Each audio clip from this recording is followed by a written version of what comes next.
जय हिंद, वंदे मातरम। दोस्तों, दिल्ली घूमने के इस सफ़र में अभी हम इंडिया गेट की ओर आ चुके हैं। इससे पहले हम लाल किला घूम चुके हैं। इसका पूरा वीडियो मेरे YouTube चैनल पे मिल जाएगा और उसका लिंक भी डिस्क्रिप्शन में मेंशन है। लाल किला घूमने के बाद लाल किला मेट्रो स्टेशन से मेट्रो पकड़े और हम उतरे सेंट्रल सेक्रेटेरिएट मेट्रो स्टेशन, जो कि राजपथ के सामने में ही है। यहाँ से हम राजपथ पैदल ही पहुँचे और इस राजपथ के शुरुआत से लेकर इंडिया गेट पहुँचने तक करीब 2 किलोमीटर तक का सफ़र तय करना पड़ेगा। लाल किला भी आज पूरा घूमे हैं, पैर तो दर्द कर रहा है और अभी करीब 2:30-3 बजने वाले हैं। हम पैदल ही आगे बढ़ रहे हैं, देखते हैं कितनी दूर तक जा पाते हैं। अरे ये देश के जवानों के रक्त से सनी भूमि है। यहाँ आकर जोश तो खुद ब खुद अंदर से जग जाता है। हम यूं ही आगे बढ़ेंगे और उधर देखिए दूर इंडिया गेट। हम आगे बढ़ रहे हैं और आगे आपको दिखाएंगे। वो लोग बहुत आगे चले गए। अब हम पहले गेट के करीब पहुंचने वाले हैं। इंडिया गेट तक पहुंचने के लिए 3 गेट पार करना होता है, जिसमें से कि पहला गेट पहुंचने के बाद दूसरे गेट के अंतिम तक में हमें रोक दिया गया, क्योंकि अभी काम चल रहा है। और अब फिर भी हम दुखी मन से यहाँ कुछ देर रुके फ़ोटो खिंचाकर। अब हम पीछे वाले रास्ते से अंदर जाएंगे, जहाँ की नेशनल वार मेमोरियल देखना है, जहाँ पे देश पर मर मिटने वाले वीर जवानों की शौर्य गाथाएँ अंकित है। आप में थोड़ी सी भी देशभक्ति है तो वीडियो को अंत तक जरूर देखिएगा।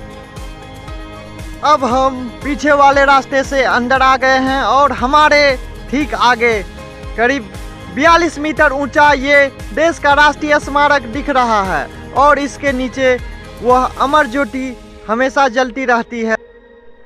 इंडिया गेट के ठीक बगल में ये छतरी नुमा स्मारक आप देख रहे हैं। इसमें अंग्रेज़ों ने जॉर्ज पंचम की मूर्ति लगवाई थी, पर खुशी की बात यह है कि अब इसे हटवाकर कोरोनेशन पार्क में डाल दिया गया है और यहाँ पर अब नेताजी सुभाष चंद्र बोस की भव्य ग्रेनाइट से बनी मूर्ति लगवाई जाएगी।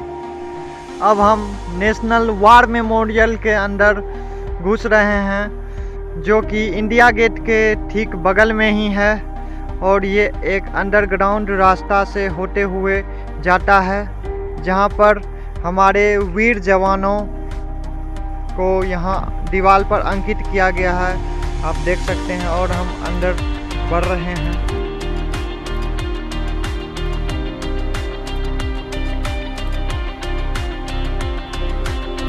यहाँ पर भारत की आज़ादी के बाद में हुए युद्धों की जानकारी दी गई है, जिसमें कि 1947-48 में हुए और 1961 में गोवा युद्ध, 1962 में चीन युद्ध और 1971 में सियाचिन बॉर्डर का युद्ध हुआ। 1999 में कारगिल युद्ध हुआ। सबकी एक एक करके जानकारी दी गई है डिटेल में, और कुछ बगल में जवानों के बारे में भी बताया गया है।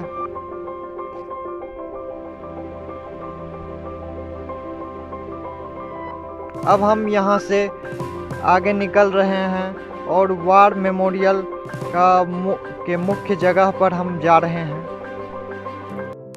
हम नेशनल वार मेमोरियल के करीब आ गए हैं, जो कि इंडिया गेट के पीछे दाईं ओर करीब 44 एकड़ ज़मीन पर गोलाकार वृत्ति में बनाई गई है। और आप पीछे देख सकते हैं, चारों तरफ से हरियाली के लिए पार्क और फूल पत्तियों से इसे सजाया गया है और जगह जगह पर पानी के फुहारे बनाए गए हैं, जो कि इसकी शोभा में और 4 चांद लगा देते हैं।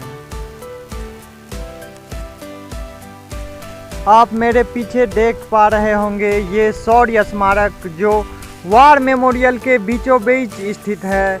यह वार मेमोरियल 2019 में बनकर पूरा हुआ और इसका उद्घाटन खुद पीएम मोदी जी 25 फरवरी 2019 को किए थे।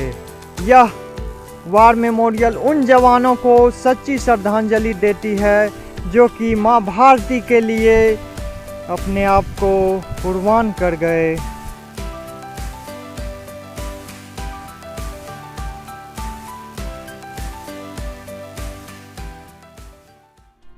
ये दीवार नुमा चारों तरफ से बने हुए हैं जिसमें ईंटे के आकार के खाने दिए गए हैं। इनमें आज़ादी के बाद हुए युद्धों में करीब 13,300 शहीद हुए जवानों के नाम अंकित हैं। इसे छूकर वह जज्बा, वह देश के लिए मर मिटने का जोश जागृत होता है।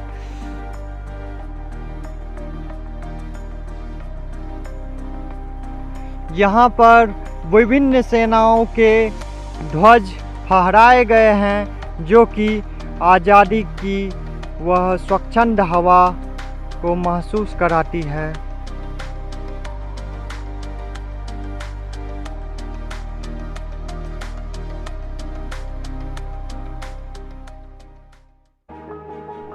ये यहाँ एक सैनिक की मूर्ति लगाई गई है और ऐसा दिखाया गया है कि ये कैसे देश की रक्षा के लिए हर पल चौकन्ना हैं और यहाँ हर जगह देश के जवानों को आप घूमते हुए देख सकते हैं।